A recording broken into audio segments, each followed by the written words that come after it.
Енді қымбатшылық қой, қымбаттап жатыр күннен күнге. Не істейміз оған енді? Продуктілер қымбаттады.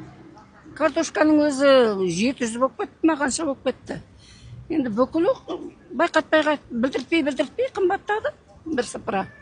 Бағадан қалай қашып жатсыз енді? Енді жемей қоймаймыз ғой. Жейтініміз ет. Ет қалай қымбаттады? Енді қазақ етсіз отыра ала ма? Етті жейміз, бағаға бұрын көп алсақ, шамалап алатын болдық, үнемдеп.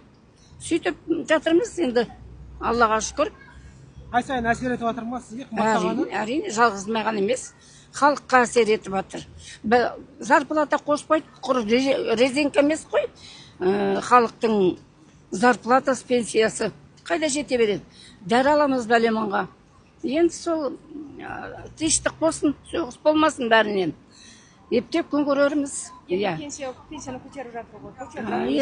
Көрген жоқпын, әлі естіген де жоқпын. Көтеріп жатыр ма? Аузыңызға май болсын.